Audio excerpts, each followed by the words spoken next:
ओम नमः शिवाय दोस्तों। भगवान भोलेनाथ आपकी सारी मुरादें पूरी करें और आप जीवन में खूब सारी तरक्की करें। इसी के साथ आज का जो वीडियो है वो मैं शुरू कर रही हूँ। दोस्तों आज के वीडियो में मैं बात करने वाली हूँ प्रदोष व्रत के बारे में। जुलाई महीने का पहला व्रत जो है प्रदोष का वो 1 जुलाई को है और दूसरा प्रदोष व्रत जो है वो कब पड़ेगा, क्योंकि 2 प्रदोष व्रत पड़ते हैं एक महीने में। तो पहला 1 तारीख को हो गया है, दूसरा कब है, साथ ही साथ महत्व क्या रहेगा, पूजा विधि क्या रहेगा, अगर दिन के अनुसार मैं बात करूं तो क्या प्राप्त होता है, आज के वीडियो में बहुत ही डिटेल से बात जो है वो करने वाली हूँ। तो चलिए शुरू करते हैं आज का वीडियो। तो आइए सबसे पहले बात करते हैं वार के अनुसार प्रदोष व्रत का क्या महत्व है। तो जो रविवार को जो व्रत पड़ता है उसको रवि प्रदोष के नाम से जाना जाता है और यह आपको आरोग्य प्राप्ति करवाता है और आयु में वृद्धि करवाता है। अगर प्रदोष का व्रत सोमवार को पड़ जाता है तो इसे सोम प्रदोष व्रत कहा जाता है। यह आपके मन को शांति प्रदान करता है। अगर व्रत मंगल को पड़ जाता है प्रदोष का तो इसे भौम प्रदोष के नाम से जानते हैं और ये अगर आपके ऊपर कोई भी ऋण है या कोई भी कर्जा है तो उससे मुक्ति दिला सकता है। अगर जो प्रदोष व्रत है वो बुधवार को पड़ जाता है तो इसे बौद्ध प्रदोष के नाम से जाना जाता है। इस दिन अगर व्रत करते हैं तो आपकी सभी मनोकामनाएं जो हैं वो पूर्ण हो जाती हैं। अगर गुरुवार को प्रदोष व्रत पड़ता है तो इसे गुरु प्रदोष के नाम से जानते हैं। ये आपके पितृ तृप्ति शत्रु जो है वो विनाशक और भक्ति में वृद्धि बढ़ाता है। अगर शुक्रवार वाले दिन प्रदोष पड़ता है तो इसे शुक्र प्रदोष के नाम से जाना जाता है। ये आपके धर्म अर्थ काम मोक्ष की प्राप्ति करवाता है। अगर शनिवार के दिन अगर प्रदोष व्रत पड़ता है तो इसे शनि प्रदोष के नाम से जाना जाता है और ये आपके संतान की प्राप्ति करवाता है। तो इस प्रकार से वार के अनुसार प्रदोष व्रत का महत्व बताया गया है। अगर मैं प्रदोष व्रत के महत्व के बारे में बात करूं तो मान्यता ऐसी है और श्रद्धा भी ऐसी है कि जो भी स्त्री पुरुष इस व्रत को करते हैं उनके दोषों से मुक्ति मिल जाती है और उनके जो संकट हैं उनसे निवारण हो जाता है। साथ ही साथ जो व्रत हैं वो जिस प्रकार से दिन के अनुसार पढ़ते हैं उनका भी लाभ जो है वो आपको देखने को मिल जाता है। जैसे कि मैंने बताया कि सोमवार को पड़ता है या मंगलवार को पड़ता है तो किस प्रकार से है वो आपको जो है उसका महत्व जो है वो मिल जाता है। अगर मैं प्रदोष व्रत की महिमा की बात करूं तो प्रदोष व्रत को रखने से 2 गायों के दान के समान पुण्य की प्राप्ति होती है।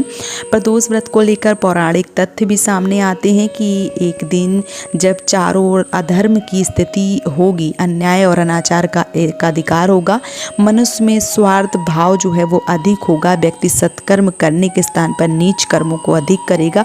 उस समय जो व्यक्ति त्रयोदशी का व्रत रखेगा, शिव भगवान की उपासना आराधना करेगा, उस पर शिव कृपा होती रहेगी। इस प्रकार इस व्रत को रखने वाला जो भी व्यक्ति है वो जन्म जन्मांतर तक जो है वो मोक्ष को बढ़ता जाएगा और लास्ट में उत्तम लोक की प्राप्ति हो जाएगी।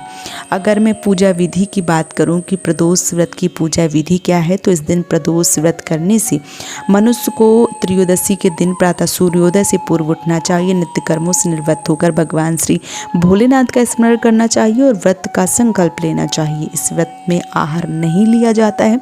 पूरे दिन उपवास रखने के बाद सूर्यास्त के 1 घंटा पहले स्नान से निवृत्त होने के बाद श्वेत वस्त्र धारण किए जाते हैं।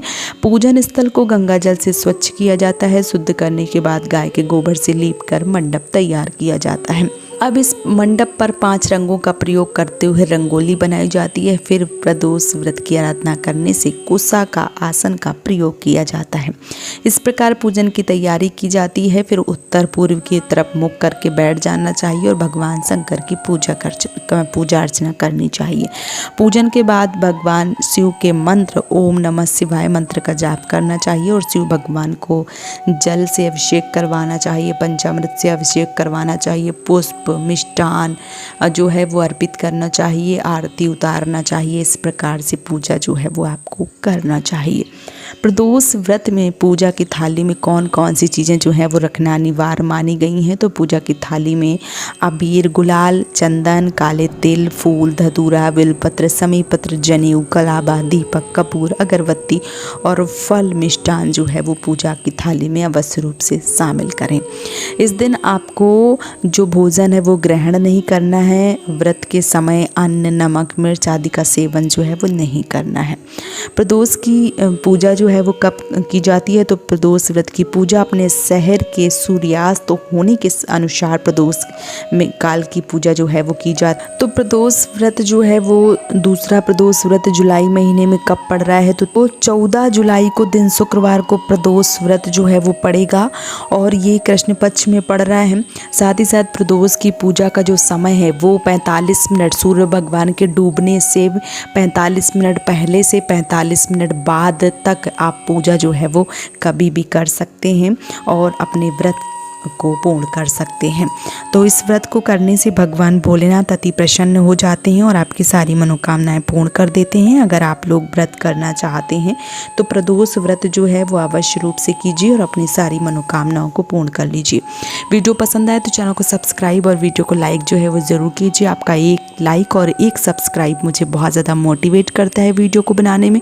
तो प्लीज़ चैनल को सब्सक्राइब और वीडियो को लाइक ज़रूर कीजिए। आज का वीडियो यहीं पर समाप्त कर रही हूँ दोस्तों। जय माता दी।